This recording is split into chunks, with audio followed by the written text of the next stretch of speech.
రేణుగుంట మండల ప్రజలందరికీ మన 80వ స్వాతంత్ర దినోత్సవ శుభాకాంక్షలు.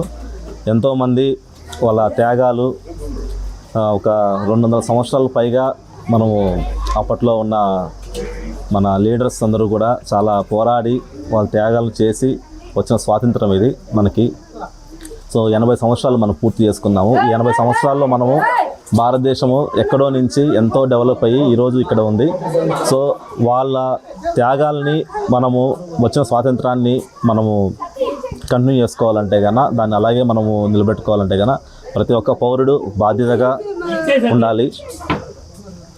సో స్వాతంత్రము రావడం ఒక విషయం అయితే దాని తర్వాత మనము దానికి కట్టుబడి దాని తగ్గట్టుగా మనము మన దేశాన్ని అభివృద్ధి చేసుకుంటూ ఉన్నాము. సో ఇది అలాగే కొనసాగాలి. ప్రతి పౌరుడు కూడా సమాజానికి తగ్గట్టుగా ఉండాలి.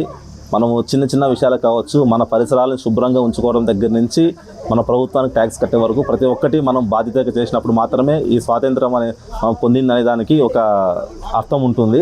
సో అది అలాగా ప్రతి ఒక్కరు కానీ ఇది ఒక స్పిరిట్గా తీసుకొని వాళ్ళు ఇచ్చిన ఏవైతే మనకి ఫండమెంటల్స్ ఏవైతే ఉన్నాయో వాటన్నిటి కూడా మనం అర్థం చేసుకొని దాని తగ్గట్టుగా మనం ముందుకు పోవాలని కోరుకుంటూ ప్రతి ఒక్కరికి మరొకసారి 80వ స్వాతంత్ర దినోత్సవ శుభాకాంక్షలు. Thank you.